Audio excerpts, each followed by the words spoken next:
Karibu tena kwa mara nyingine ukiwa unaendelea kufuatilia Habari Weekend, ambapo tunakujuza habari mbalimbali kitaifa, kimataifa pamoja na mijadala. Na leo katika mjadala wa Habari Weekend tunalimulika suala la usomaji wa vitabu. Wewe ni mpenzi wa kusoma vitabu ama unasusa, unaona kwamba haikufaidishi chochote? Leo sasa mimi pamoja na mgeni wetu hapa tunakufuatilia. Karibu sana. Niko na Mohamed Said Salum. Huyu ni mwandishi mkongwe kabisa wa vitabu.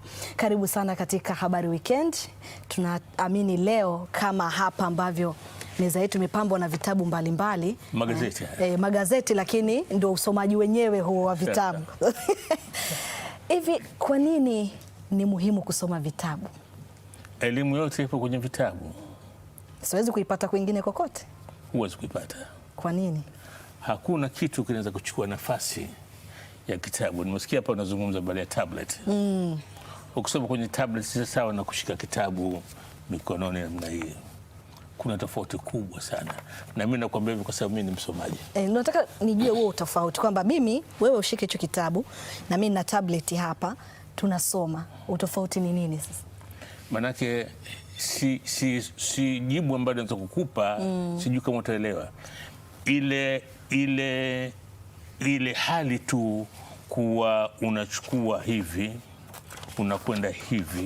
unakwenda hivi, ina raha yake. Si sasa na ukurasa mmoja tumekaa hapo. Tofauti sana. Na nimetumia sana tablet vile kwa naijua, si kama ninasema hivi. Kwa umepima zote, umeshaona huo tofauti kitabu wake. Kitu kingine kabisa. Kina raha yake kitabu. Hebu tupe. Hata kwenye nyumba, hii utaweka wapi? Tablet kwenye meza moja. Kwenye nyumba sehemu pale umepanga vitabu. Watoto wanaona, kila wakipita wanaona. Hii ataona mara moja kivitabu kipita anaviona vile. Vinaingia kwenye akili yake. Na atakuwa anapenda kuona vitabu. Sasa tunaelezwa wewe ni mwandishi mkongwe wa vitabu. Mkongwe hapa na mwandishi tu. Na nataka nijue mpaka sasa una vitabu vingapi? Nadhani nimeandika vitabu labda kama 10 hivi. 10. Kwa hiyo maana yake ni mwandishi lakini ni msomaji. Unaweza kuwa msomaji mkongwe pia. Kwa sababu kwa ukongwe wa umri kweli, kwa umri wangu unaweza kunipa msomaji mkongwe. Lakini sio kama ile sifa ya ukongwe kwa nimesoma sana. Hapana. Sawa. Sasa kuna ile dhana kwamba Watanzania wengi hatupendi kusoma vitabu. Wewe unakubaliana nayo? Ni kweli. Si jambo la kificho. Ni kweli. Si kama tunataka. Kwa sababu unasoma wakati nafsi imetulia. Huwezi kusoma wakati hata tumbo lako linasokota. Kwa hiyo kuna vitu vinasababisha. Afrika yote hii kwa hali ya maisha ugumu, tabu mtukutoela yake kwa kuitia kwenye kitabu. Miaka nyuma mimi nasoma shule secondary school, mimi babangu anipa pesa, ilikuwa nanua ice cream, sinema zile za mchana na kwenye vitabu. Sasa hivi hali haiwezi kuwa namna hiyo. Kwa hizo ni baadhi ya sababu. Kwa hiyo kuna ile kwamba inawezekana wengine hawapendi, lakini pia changamoto za maisha zinachangia kutopenda sana. Na vile hivyo vitabu na waandishi wenyewe wako wapi kuandika vitabu vya kumvutia mtu? Yuko wapi? Leo katika kitabu kitoke ni vitabu ambavyo vinatumiwa kwenye shule, vipo kwenye vina ithibati, vinaweza kusomeshwa kwenye shule, textbook ndio watu wanasoma.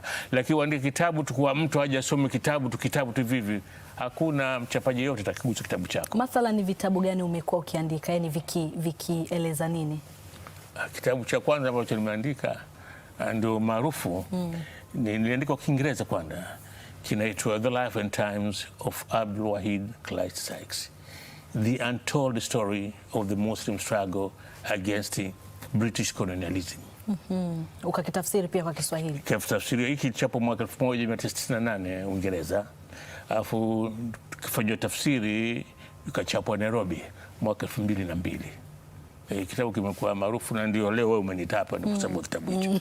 Ni kweli kabisa. Na ukiangalia maana yake kwa tathmini unaona kabisa kwamba usomaji umepungua hata kupitia wewe unavyoviandika, namna gani vinasambaa kwa watu wanavichukua. Ngoja nikwambie.